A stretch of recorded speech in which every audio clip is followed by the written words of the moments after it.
Everyone, welcome back to the channel. I'm Midwife Jamie, a midwife, a mom of three, and someone who knows both professionally and personally what it's like to go through pregnancy.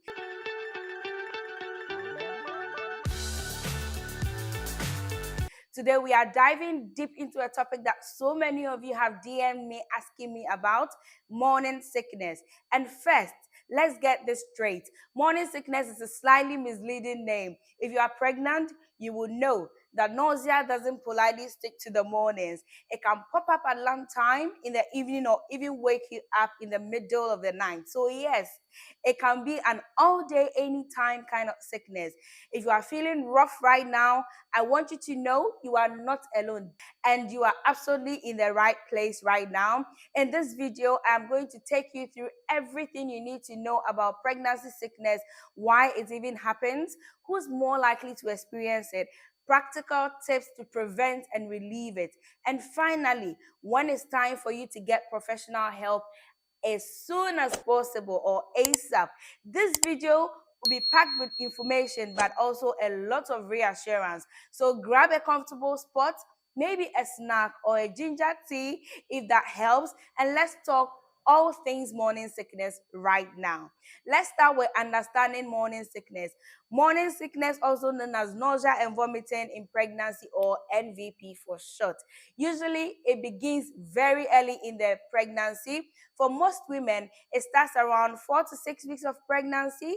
It tends to peak between 9 and 12 weeks. And for many people, it gradually improves around the weeks 16 to 20. But not everyone is the same, definitely not everyone is the same. For some, it's very mild, for others, it's intense, and for a smaller number of women, the nausea can last throughout the whole pregnancy. It affects around 70 to 80% of pregnant women. So if you are struggling, you are definitely not alone in this. Common symptoms include nausea, sometimes vomiting, food aversions, or suddenly finding certain smells unbearable, feeling worse on an empty stomach, and often finding it very difficult in the mornings, or when you are very tired, it can make it worse. Personally, with my pregnancies, I often felt it first thing in the morning. Even standing at the sink to brush my teeth was enough to set me off. And if it didn't happen then, it would strike later in the day, so there was no escape route for me. Tell me in the comments, do you get nausea mostly in the mornings or the whole day? Why does this morning sickness even happen? This is the big question, and the honest answer is we don't fully know. But here are the main theories that research supports. The first is hormonal changes. Early pregnancy is a hormonal whirlwind. Levels of HCG, that's human chorionic gonadotropin, and estrogen rise very quickly in the first trimester. These hormones are vital for supporting the pregnancy, but they are also strongly linked to nausea. So when you are feeling sick, it's partly because your body is adjusting to the rapid hormonal shift. The second theory is evolutionary protection theory. This theory is very interesting. It suggests that nausea is the body's natural way of protecting the developing baby. In early pregnancy, when the baby is most vulnerable, nausea may steer you away from foods that could contain toxins or bacteria, like undercooked meat and bitter foods, and among the others. It's nature's way of saying, nope, don't eat this right now. The third is sensitivity of the brain's nausea center. Pregnancy can make your brain more sensitive to triggers that set off nausea, things like smells, motion, or even stimuli. That's why something as simple as smelling coffee can set you off, and suddenly it can make you gag. The fourth theory is psychological factors. Older studies once suggested that morning sickness might have a mental health link, but modern large-scale research has found very little to support that idea. So if you are ever worried that you are somehow causing this with your mindset, please let that go. This isn't your fault. It's your body adjusting to your lovely pregnancy. Now, let's talk about who is more at risk. Now, why do some women seem to breeze through pregnancy without a hint of sickness, while others struggle daily, in fact, every microsecond? Research has shown that you are more likely to experience pregnancy sickness if, one, you are carrying twins or multiples because your hormone levels are higher. 2, you've always had morning sickness. If you are the one who gets queasy in the car or on boat, your brain may just be more prone to nausea. 3, if you suffer from migraines, the pathways in the brain for nausea and for headaches are closely linked. The next thing is if your mom or sisters had it, then it seems that it's a family pattern. The next thing is if you've had morning sickness in your previous pregnancies, then you are likely to have it again. Now, let's talk about prevention. If you are not yet feeling nauseous or if you want to reduce how bad it gets, these tips can help. The first is start vitamins early. Taking a prenatal vitamin before pregnancy, especially ones with vitamin B6, has been linked with lower rates of nausea.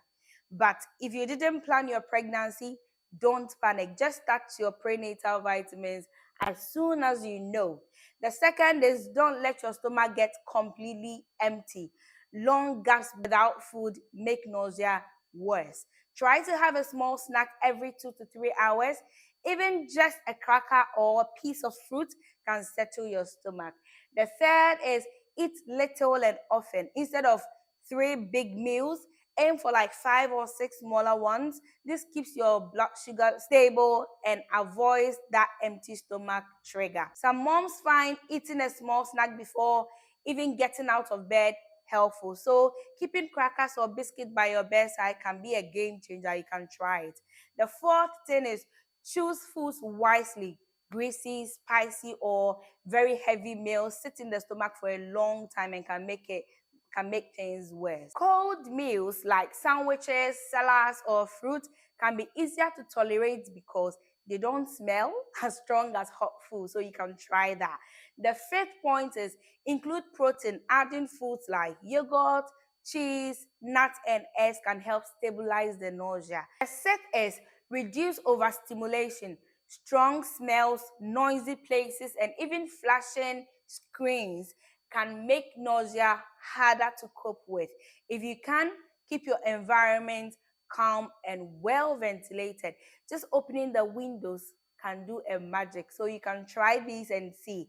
Now let's talk about the tips for relief. If you're already experiencing it, let's get through that as well. Here are some relief strategies that can really help you. The first one is switch your prenatal vitamins.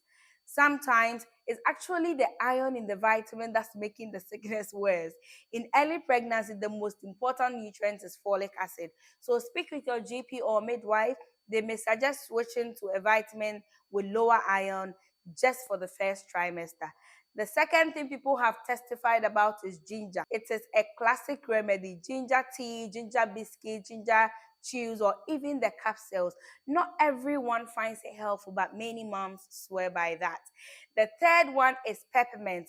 Peppermint tea, peppermint sweet, or even the smell of peppermint oil can settle nausea for you. The fourth is acupressure. There is a pressure point on your wrist called the P6 point. Some women find that pressing it or using special acupressure wristbands, the same type used for travel sickness, helps reduce nausea. People say that it helps. You can try it. The fifth one is hydration tricks. Vomiting and nausea can make drinking water very impossible or uncomfortable. Try these instead. Cold water with lemon, sparkling water or diluted squash, iced lollies or frozen fruit. Foods with high water content like melon, cucumbers, and oranges can help. The key is little sips often, not just the big gulps. The sixth is rest and manage fatigue. Tiredness makes nausea worse. Take naps when you can. Even short rest can make a very big difference. If you are working shift, speak to your manager. It's better to adjust your schedule than push through and make yourself sicker. The seventh one is lifestyle adjustments. So cooking smells are a big trigger. So ask your partner or family to help with cooking or batch cook the days that you feel better. Keep your space airy, open windows, get some fresh air, or take a gentle walk outside. The eighth is medical help. If none of these strategies is working for you, don't suffer in silence. There are safe medications from your GP that they can prescribe for you. Some combine vitamin B6 with antihistamines, and in more severe cases, stronger anti-sickness medicines can be used. Always speak with your healthcare provider before trying medications, but know that safe options really exist. Now, when should you call for help?